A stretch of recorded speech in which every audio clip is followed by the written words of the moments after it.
have lived beyond my time. Another new moon in 1,000 years of new moons. And I do not care to see it.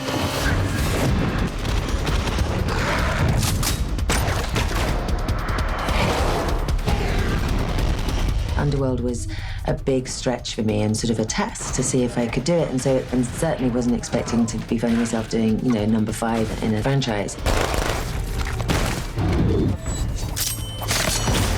This was a chance we took with Len Wiseman, who created the character in the story. And it's nice to see something that you created grow up and have the longevity that this one has.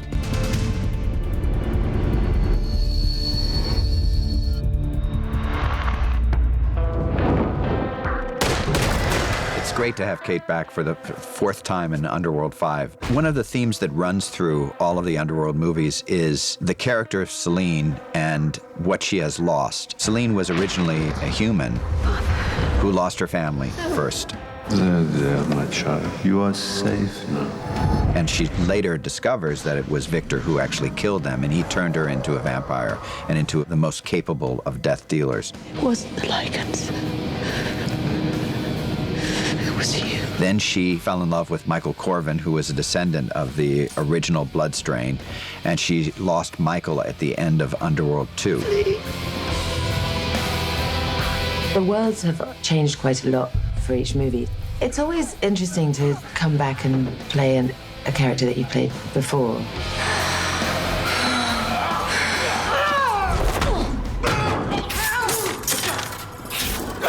One of the things I like about the franchise is that, yes, she's very tough and she finds incredibly inventive and fairly sick ways of killing monsters and all of that. But through every single movie, her motivations: love for her family, love for Viktor, love for Michael, for her daughter. Eve does not want my help. I know you want to protect her. And if we destroy Marius, we destroy the greatest threat to her safety. This is a character who has a lot of emotional scars. And it's something that makes her character far more interesting than normal genre characters. She starts as somebody who has lost everything. So Selene's journey in this story is probably more complex and more layered than we have seen before, because she does start in a very vulnerable state and she doesn't see really a purpose of living. She starts out the movie basically on the run from everybody. Selene's really as close to suicidal as a vampire can get. I find Selene such a tragic character, really. She just wants to kind of love someone and have them not betray her. I have seen so much war, so much killing. I cannot bear more. The peace you will feel here is real. Essentially, she realizes that her blood and the blood of her daughter would be basically ending their world if it comes into the wrong hands. When we have the blood of the hybrid girl, we will be invincible. And that gives her a new and very strong reason to fight again. For Selene to find that journey or that arc from somebody who doesn't want to be that warrior anymore, when she starts this movie, to somebody that is now going to a place where people live in peace. She dies and comes back enlightened, and she comes back with a wisdom she didn't have before. Selene is really reborn as a different person. A new Selene.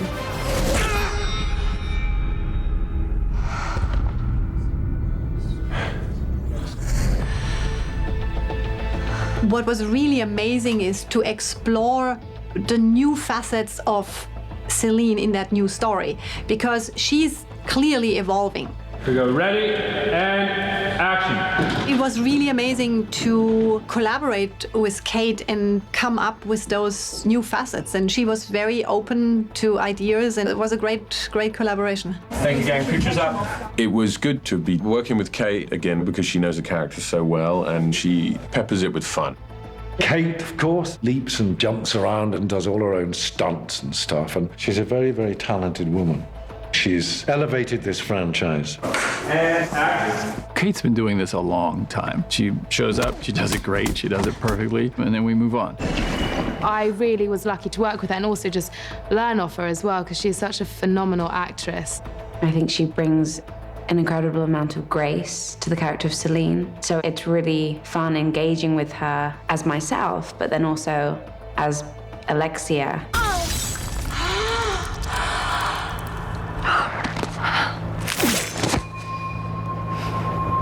One of the things that gets tricky about bringing a character back, you know, more than once or twice is that obviously you want to feel that there's a real justification emotionally for that. Kate knows every single bit about Selene because Selene was born with her, basically. I mean, she has played her for so many times. So working with her is an incredible asset. I think Kate is probably one of the most intelligent and most brilliant women I've worked with. I think women and men like to see women kicking ass, taking names, but I also think Selene does go through so much kind of emotional stuff during the movie, and that was really appealing to Anna.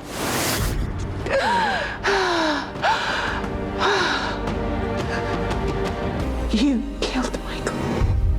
I think it's a tragic character, and I don't think there will be ever a happy ending, but I think if there's an ending that evokes hope, then that's a pretty big thing for Underworld. Well, the way we leave Underworld 5, and this was something that was in the early screenplays, and it was hotly debated whether to keep it in or not. Anna Foerster always loved it. I always loved it. Selene has found a spiritual calling a little bit at the end. My journey has now come full circle. Once an outcast, I am now one of 3 chosen elders, from hunted to the highest honor. This is a long journey from somebody not liking where they are right now, not wanting to be the warrior, the killer, pursuing that war. I'm finished with this war. Well, it's not finished with you. Somebody who has almost given up because everything is gone. I am reborn, and my eyes have been opened to the sacred world and to the promise of what is yet to be. There's a great shot of her in sort of a monastic or Buddhist pose at the end, and you really feel that she has found some peace in her life after, you know, these years of struggle. It's open-ended. She's with the Northern Coven. She has survived the Lycan attack and the treachery from her vampire elders. If you choose to look at it as her last movie, it is a great image to take away and feel that you've completed her saga in Underworld. On the other hand, the Nordic Coven could be a coven that she would be a great leader in. Each time we've done an Underworld film, we assumed that that was going to be the end of it. I'm not even sure what Underworld 6 would be, but who knows what the future holds for us. It's not out of the question.